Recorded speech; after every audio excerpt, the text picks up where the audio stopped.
तो चलिए, आज का सेशन बहुत ही ज़ोरदार है, तो आप लोग बने रहिएगा लास्ट तक हमारी वीडियो में, ताकि आप लोगों को समझ में आए। बहुत जैसा कि आप लोगों को स्क्रीन पे दिख रहा है, हम क्या पढ़ाएंगे, अनुवांशिकता, जो कि मोस्ट इम्पॉर्टेंट है।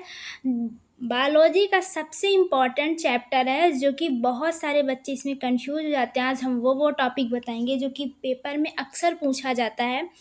तो आप लोग कमेंट करिएगा कि आप लोगों को वीडियो कैसी लगी। अगर अच्छी लगेगी तो शेयर भी कर दीजिएगा और हमें सपोर्ट भी करिएगा। अगर आपको किसी और चैप्टर की चाहिए वीडियो तो आप लोग कमेंट ज़रूर करिएगा, आपको उसी तरह से वीडियो प्रोवाइड किया जाएगा। ठीक है, तो चलिए हम अब पहले देख लेते हैं इसमें कि क्या क्या टॉपिक्स आएंगे, कैसे कैसे क्वेश्चंस बनेंगे, कैसे कैसे पूछा जाता है। सीधे डिफिनेशन, चलिए हम सीधे डिफिनेशन पे चलते हैं।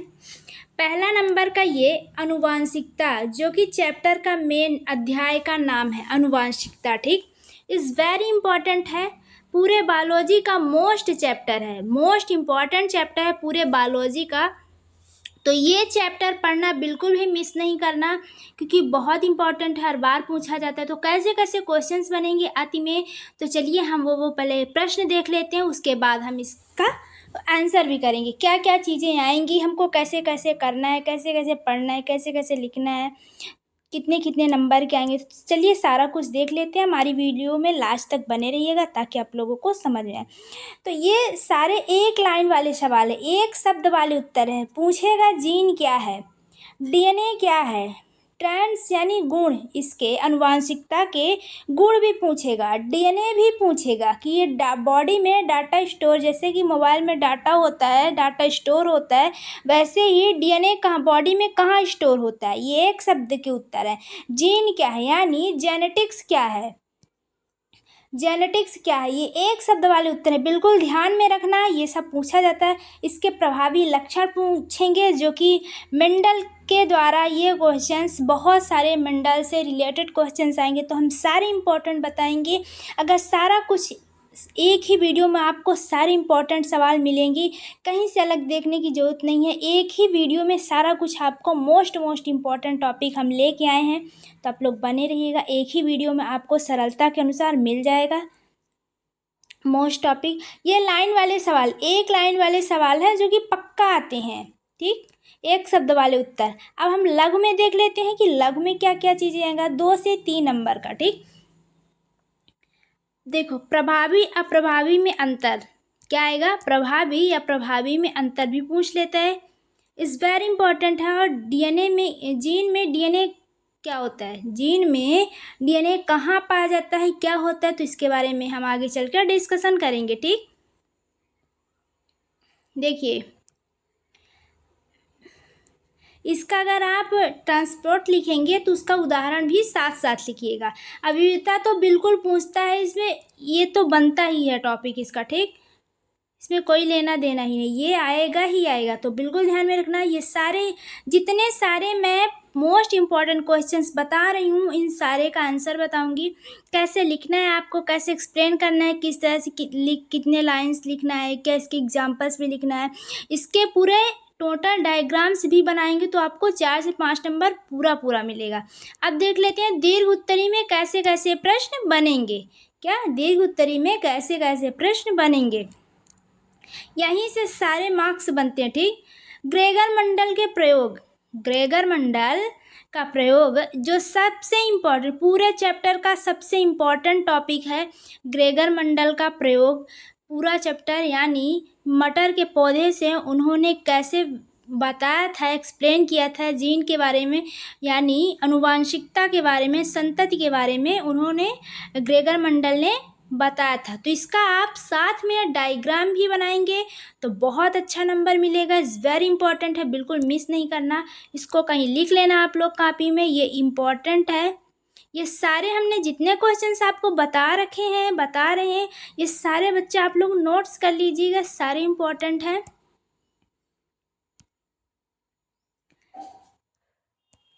इसमें पृथक्करण वो तो इतना नहीं है, ये इसमें पृथक्करण का नियम भी समझाइए आता है। ये 5 नंबर के क्वेश्चंस फिक्स हैं, इन्हें छोड़ना बिल्कुल भी नहीं। 5 नंबर के क्वेश्चंस ये सारे फिक्स हैं दीर्घ उत्तरी में। और बायोलॉजी का टॉप 10 चैप्टर है, ठीक है ना। इसी से कोई प्रश्न आते हैं, इसी से प्रश्न बनते हैं। संकरण यानी क्रॉस क्वेश्चंस, ये भी पूछा जाता है, बिल्कुल पूछा जाता है। ये संकरण यानी क्रॉस करा जाती है, बहुत इंपॉर्टेंट है।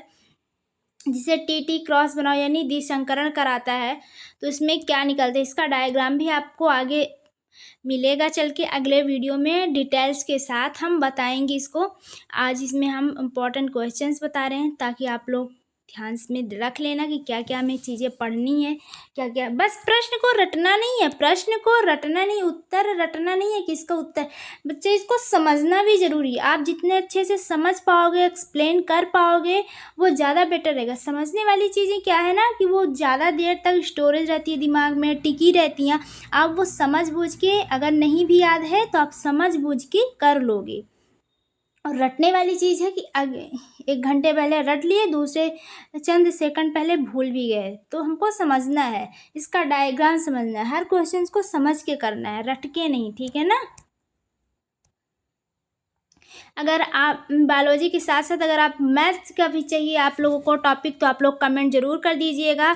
एक बार अगर कमेंट कर देंगे तो अच्छा रहेगा कि हाँ कितने लोग को मैथ का भी टॉपिक चाहिए। अब देखिए, अनुवांशिकता जो है, हार्टी है जो अनुवांशिकता, इसके अंदर की जो टॉपिक्स हैं, इसके अंदर का जो टॉपिक्स हैं, यानी इसमें जीवों की विशेषताएं, क्या यानी गुण में जीवों की विशेषताएं बता, जैसे कि ऊंचाई, रंग, बाल आदि, आंखें नीली हो जाना, भूरे रंग की ऊंचाई, कि कोई सांवला हो गया, कोई गोरा हो गया, तो इसकी विशेषताएं बताता है, ठीक। जीन यानी जेनेटिक्स, जीन वह भाग होता है, इसको हम सारा सब कुछ डिटेल में बताएंगे। जीन वह भाग होता है जो गुणों को नियंत्रित करता है, क्या करता है, गुणों को नियंत्रित करता है। अब डीएनए देख लेते हैं, जो कि ये सारे इंपॉर्टेंट है। कभी कभी पूछ लेता है कि अनुवांशिकता क्या है, अनुवांशिकता के मुख्य विशेषताएं बताइए। तो आप जो अगर ऐसा पूछ लिया क्वेश्चंस, तो आप कैसे बताओगे। आप अनुवांशिकता का पहले डिफिनेशन लिखोगे, उसके बाद गुण लिखोगे, उसके बाद जीन लिखोगे, तब ना आपको पूरा नंबर मिलेगा, तभी आपको पूरा नंबर मिलेगा। आप शॉर्टकट में लिख के आएंगे तो बच्चा नंबर नहीं मिलेगा, नंबर कट जाएगा, ठीक। तो इस चीज़ को ध्यान में रखिएगा आप लोग कि पूरा पूरा लिखेंगे। ग्रेगर मंडल के जो अनुवांशिकता के नियम बताए थे, मटर का पौधे का प्रयोग किया था, तो ये सारा सब कुछ हम आज पढ़ने वाले हैं पूरा डिटेल में, ठीक। संकरण यानी क्रॉस, मटर के पौधे से जो प्रयोग किए थे। अब देख लेते हैं अनुवांशिकता, क्या देख लेते हैं, अनुवांशिकता लिखना हमको कैसे है। अनुवांशिकता वह प्रक्रिया है, अनुवांशिकता वह प्रक्रिया है जिसमें माता पिता के गुण में संतान में जाते हैं। अनुवांशिकता वह प्रक्रिया है जिसमें माता पिता के गुण संतानों में जाते हैं, ठीक। जैसे नहीं किसी के बच्चे का जैसे गोरा रंग है, उसके मम्मी की गोरा रंग है, तो ऐसे बोल देंगे कि अरे मम्मा पे गया है, गोरा है। जैसे पापा सांवले हैं, बेटा सांवले हुए चले गए, अपने पापा को पड़ गया। तो कहीं ना कहीं उनका लक्षण, उनका गुण, उनका नेचर सब कुछ संतानों पे कहीं ना कहीं वो जाता है। ये जीनस जो है, जीन जो है, एक माध्यम एक पीढ़ी से दूसरी पीढ़ी में पहुंचते हैं, एक पीढ़ी से दूसरी पीढ़ी में ये पहुंचते हैं। इसी कारण बच्चे अपने माता पिता, जैसे फॉर एग्जाम्पल जैसे पापा लंबे, बच्चा भी लंबा है ना। जैसे मम्मी गोरी तो बच्चा भी गोरा हो जाएगा, तो बोले अपनी मम्मी पे गया है। जैसे मम्मी गोरी है तो बेटा भी गोरा हो गया, बोले अपनी मम्मी पे गया। जैसे पापा छोटे हैं तो बेटा छोटा हो गया, तो क्या बोलेंगे, अपने पापा पर गया है, छोटा हो गया है। तो ऐसे ही होता है कि कहीं ना कहीं उनका गुण मिलता है, मतलब उनके जैसे दिखते हैं, लक्षण दिखते हैं, ठीक। ये डिफिनेशन डायरेक्ट एग्जाम में आती है, क्या है, ये डिफिनेशन जो है डायरेक्ट एग्जाम में पूछी जाती है। 2 नंबर इसके पक्के हैं, बिल्कुल ध्यान में रखना। अब ट्रैट्स देख लेते हैं। जीवों की विशेषताएं जैसे कि ऊंचाई, रंग, बाल आदि गुण कहलाते हैं, ठीक। इनकी ये विशेषताएं हैं। आनुवांशिकता का सारा, आनुवांशिकता की अगर विशेषताएं पूछेंगी तो आपको सारा कुछ लिखना पड़ेगा, तभी आपको 5 नंबर पूरा पूरा मिलेगा। जैसे गुण, जीन, जेनेटिक्स, किसी की आँख काली, किसी की भूरी, ये लेकिन इम्पॉर्टेंट है, एमसीक्यू में भी आता है जीन। ठीक, चलिए हम जीन के बारे में देख लेते हैं। डीएनए का वह भाग जो किसी विशेष गुण को नियंत्रित करता है, जैसे माता पिता के संतानों में जाता है ना। जैसे नहीं कहते हैं कि फिंगरप्रिंट से पता चलता है कि इन्हीं का बच्चा है कि नहीं, या डीएनए कराओ, आरएनए कराओ, तो पता चलेगा कि इन्हीं का बच्चा है या फिर दूसरे का, किसी का, ऐसा। तो उसी का कारण होता है, मतलब डीएनए से ही पता चलता है हमें। ठीक, क्योंकि हर गुण के लिए अलग अलग ये जीन होते हैं।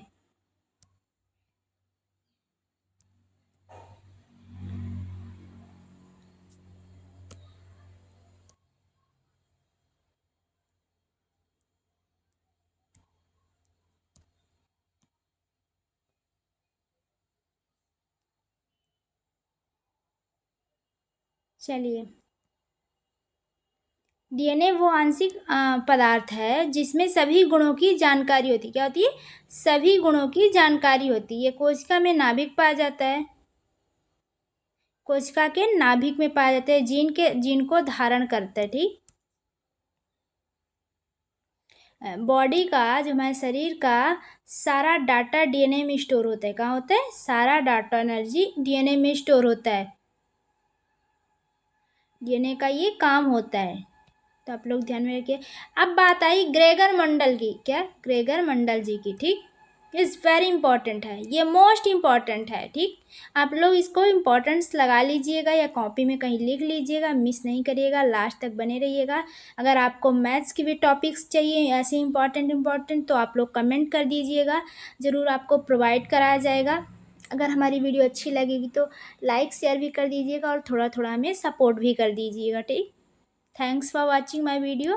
तो चलिए, मंडल ने मटर के पौधों पर प्रयोग करके आनुवांशिकता के नियम दिए थे। मंडल ने मटर के पौधे पर प्रयोग करके आनुवांशिकता का नियम दिए थे। मंडल जी ने मटर के पौधे में देखा था और संतान उत्पन्न की एक प्रयोग, मतलब एक्सपेरिमेंट किया था कि आगे कैसे बढ़ते। उन्होंने ये बताया था गुण जिनके माध्यम से आगे कैसे बढ़ते हैं, इसीलिए इन्हें क्या बोलते हैं? फादर ऑफ जेनेटिक्स भी कहा जाता है। ग्रेगर मंडल को, इज़ वेरी इंपॉर्टेंट है, ग्रेगर मंडल को फादर ऑफ जेनेटिक्स भी कहा जाता है, कई बार पूछा भी जाता है। उन्होंने मटर से एक्सपेरिमेंट किया था और उन्होंने ये पता लगा था कि जीन के माध्यम से ये आगे कैसे बढ़ते हैं, संतति का उत्पन्न कैसे होता है। ये मंडल, जो ये ग्रेगर मंडल से है, ये पक्का आता है, 4 या 5 नंबर का क्वेश्चन आएगा ही आएगा। अब देख लेते हैं प्रभावी अप्रभावी लक्षण। ये सारा सब कुछ हमने इम्पॉर्टेंट क्वेश्चंस, जो सारे इम्पॉर्टेंट्स थे, हमने सारा हाईलाइट करवा दिया, आपको बता दिया है। इन सारे का अगले नेक्स्ट वीडियो में विथ डायग्राम के साथ आएगा। अब बहुत ईजी तरीके से हम बताएंगे कि एग्ज़ाम में आपको डायग्राम कैसे बनाना है, बहुत ताम झाम करके नहीं कि मतलब नंबर कर जाए, मतलब उस तरीके से भी अगर आप बना देंगे। और हाँ, जब भी आप लिखिएगा डेफिनेशन, तो डायग्राम ज़रूर, इस चैप्टर में जितने भी क्वेश्चंस हैं डायग्राम ज़रूर बनाइएगा, ताकि आपको पूरा पूरा नंबर मिले। बहुत इजी तरीके से हम बताएंगे डायग्राम कैसे बनाना है, और बिल्कुल ट्रिक के साथ बताएंगे। लास्ट तक हमारे बने रहिएगा, हम ट्रिक भी बताएंगे आपको कैसे याद करना है, ऐसे कैसे याद करके रखना है कि आपको भूले ना। तो नेक्स्ट वीडियो हमारे विथ डायग्राम के साथ आएगी। इसमें हमने सोचा पहले इंपॉर्टेंट क्वेश्चंस बता दें, जो कि आप लोग तैयारी करते रहिए अभी से, आपका रिवीजन होगा। तो अप्रभावी व प्रभावी में लक्षण इज़ वेरी इंपॉर्टेंट है, कई बार पूछा जाता है और पूछा भी गया, और हर बार में ये आता भी है। प्रभावी का लक्षण, प्रभावी लक्षण का मतलब क्या होता है? जो दिखाई देता है, टी, यानी जो ग्रेगर मंडल जी ने पौधे का जो एक्सपेरिमेंट किए थे, उन्होंने बताया था कि जो लंबा होता है, टाल होता है, वो टी, यानी वो प्रभावी होता है। प्रभावी लक्षण दिखाई देता है। और जो अप्रभावी लक्षण जो छिपा रहता है यानी थोड़ा छोटा होता है, बौना जिसे बोलते हैं, वो अप्रभावी जो कि नहीं दिखता है। तो ध्यान में रखिएगा, आप लोग ऐसे भी प्रभावी में लिख सकते हैं। टी यानी टॉल जो दिखेगा वो प्रभावी है, शॉर्ट में जो टी छिप जाएगा उसे हम अप्रभावी कहेंगे। तो कैसे लिखोगे? टॉल यानी जो दिखेगा वो प्रभावी लक्षण है, जो शॉर्ट है छिप जाएगा प्रभावी है। अगर आप इसको भी इतना याद कर लिए ना डिफिनेशन, इतने में आप लिख सकते हो। इतने में 4-5 अंतर आप इसी एक लाइन को आप 4-5 अंतर आप लिख सकते हैं इसी एक लाइन से। ठीक, डिफरेंस वाला क्वेश्चंस बहुत आते हैं इसमें, डिफरेंसेस क्वेश्चंस ध्यान में रखिएगा। अब हम इसके नियम देख लेते हैं। ये मंडल का पहला नियम है। क्या है? मंडल का ये पहला नियम है। जब दो विपरीत लक्षण साथ होते हैं, यानी कहने का मतलब कि जब दो विपरीत लक्षण यानी साथ होते हैं तो केवल प्रभावी लक्षण ही दिखाई देता है, अब प्रभावी लक्षण छिपा रहता है। ये मंडल का पहला नियम है। बहुत बार पूछता है कि मंडल का कौन सा नियम है, पहला है कि दूसरा, ऐसे ही पूछेगा। तो ये मंडल का पहला नियम है, जो कि विपरीत लक्षण के साथ दोनों केवल प्रभावी लक्षण दिखते हैं, अप्रभावी लक्षण छुपा रहता है। ये सारे हम नेक्स्ट वीडियो में आपको मिलेंगे विथ डायग्राम के साथ, जो कि टॉल में दिखेगा। इसकी डिफिनेशन पूछी जाती है बच्चे, इसकी डिफिनेशन पूछी जाती है। चलिए अब देख लेते हैं विविधता। वेरी इंपॉर्टेंट है, वेरी इंपॉर्टेंट। जीवों में पाए जाने वाले अलग अलग लक्षणों को विविधता कहते हैं। क्या कहते हैं? जीवों में पाए जाने वाले अलग अलग लक्षणों को विविधता कहते हैं। जीवों में यानी अलग अलग लक्षण, जैसे एक जैसे लक्षण किसी में नहीं पाया जाता है। जैसे माता पिता हैं, जैसे बच्चे हुए तो सब पूरा 100% क्या वही चीज़ें बच्चे पे आती है? बिल्कुल नहीं, कुछ न कुछ 50% वो खुद से रहता है, 50% माता पिता के भी लक्षण उनमें रहते हैं। तो अलग अलग लक्षणों को विविधता कहते हैं। किसको कहते हैं? अलग अलग लक्षणों को विविधता कहते हैं। जैसे कि फॉर एग्जांपल ले लो, बच्चों की हाइट अलग, ये रीज़न पूछा जाता है। शॉर्ट आंसर में रीज़न पूछा जाता है, इज़ वेरी इंपॉर्टेंट। तो हमने सारा डिफिनेशन बता दिया है, जो कि इजी तरीके से आप लोग ज़रूर देखिएगा। वीडियो अगर थोड़ी बहुत अच्छी लगेगी तो लाइक शेयर कमेंट ज़रूर कर दीजिएगा, और कमेंट जरूर करिएगा कि आपको मैथ्स की भी टॉपिक्स चाहिए इम्पोर्टेंट्स। तो हम अगर आप लोग कमेंट करेंगे तो बहुत जल्द हम प्रोवाइड कराएंगे वो भी। तो चलिए बने रहिएगा हमारे वीडियो में, और हमें थोड़ा थोड़ा आप लोग सपोर्ट भी कर दीजिएगा अगर हमारी वीडियो अच्छी लगेगी, और सब्सक्राइब भी कर लीजिएगा। Thanks for watching my video. Thank you, bye bye. मिलते हैं नेक्स्ट वीडियो में।